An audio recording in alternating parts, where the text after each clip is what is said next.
আলহামদুলিল্লাহ ওয়াসসালাতু ওয়াসসালামু আলা রাসূলিল্লাহ। শুক্রবার বা জুমার দিন, এই দিনের ফজিলত অনেক আছে। বিশেষ করে রাসূল সাল্লাল্লাহু আলাইহি ওয়াসাল্লাম বলেছে শুক্রবারে বেশি বেশি ওনার উপর দরুদ পড়তে। শুক্রবারে কিয়ামত হবে, কিন্তু আফসোস শুক্রবারকে আমরা দাড়ি চাচার দিন বানাই ফেলছি।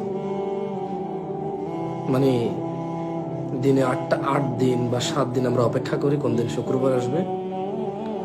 জুমার সলার মতো একটা তাৎপর্যপূর্ণ সলা, যে সলার ব্যাপারে কোরআনুল কারীমে আসছে যে ইয়া আইয়ুহাল্লাযীনা আমানু ইযা নুদিয়া লিস-সালাতি মিন ইয়াউমিল জুমআতি ফাসআউ ইলা যিকরিল্লাহ।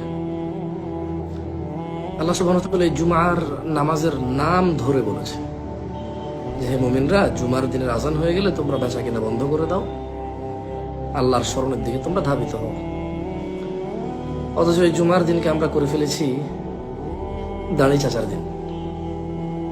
মানে সপ্তাহে কোন দিন দাড়ি কাটবো, সুন্নতকে জবাহিদ করব, সুন্নতকে ফেলে দেব, ধুলি ধূসর করে দেব, ওটা হচ্ছে শুক্রবার।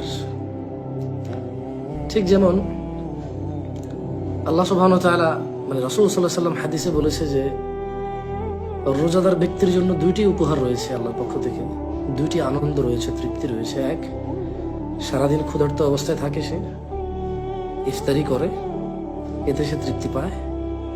2, মৃত্যুর পর আল্লাহ তাকে নিজে পুরস্কৃত করবে এই রোজার জন্য। কিন্তু ইফতারিকে আমরা অপেক্ষাই করি কখন আজান হবে মাগরিবের, খেজুর, পানি, বুট, মুড়ি যা কিছু খাই হালাল খাবো, ঠিক মাগরিবের নামাজে যাওয়ার আগেই সিগারেটটা ধরাবো অথবা নামাজটা পড়বো না। মানে আমাদের ইফতারির তৃপ্তি কমপ্লিট হয় সিগারেট দিয়ে।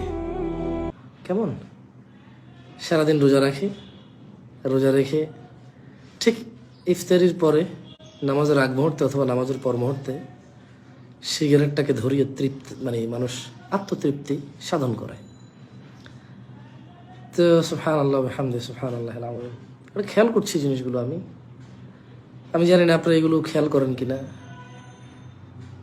মসজিদে আল্লাহ তাআলা কোরআনুল কারীমে সালাত ফরজ করেছে সবার উপরে, ইয়া আইয়ুহাল্লাযীনা আমানু আকিমিস সালাহ, সবার উপরে, যারা ঈমানদার সবার উপরে। ইয়া আইয়ুহাল্লাযীনা আমানু, যত মানুষ ঈমান আনছে, ফকির, মিসকিন, সুস্থ অসুস্থ, ধনী দরিদ্র, সুন্দর কালো, হ্যাঁ, সুবিধায় অসুবিধা আছে এমন সব মানুষ।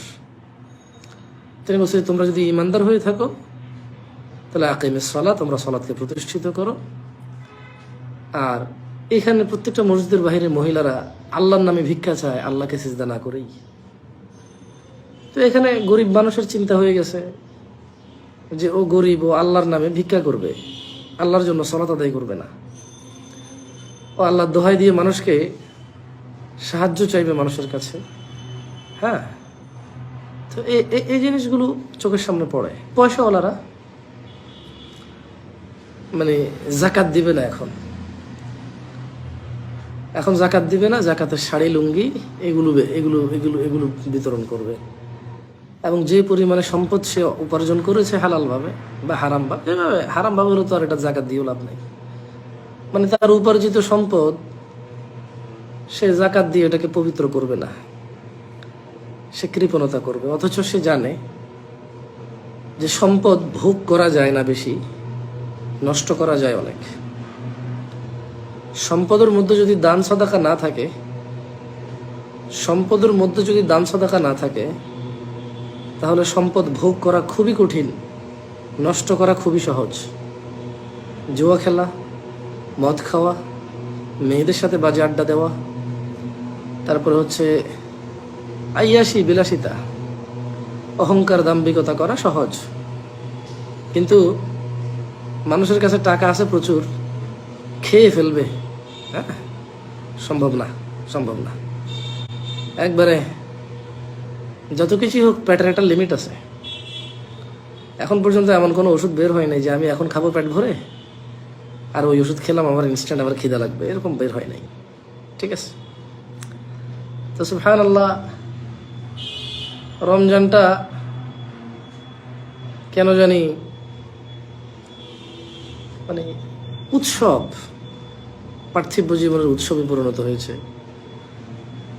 মানে রমজানে অফিসিয়াল টাইম কম থাকে, রমজানে বন্ধ পাওয়া যায়, ঈদের কিছুদিন আগে কেনাকাটা শপিং করা যায়, ডাবল ডাবল বেতন পাওয়া যায়। রমজান এরকম একটা মাস হয়ে গেছে। মানে এখানে যে 1 টাকা দান করলে অধিক অন্য অন্য সময়ের বেশি সওয়াব পাওয়া যায়, তো এই জিনিসটা মানুষ অনুভব করে না। শুক্রবার হয়ে গেছে মানুষের দাড়ি কাটার দিন।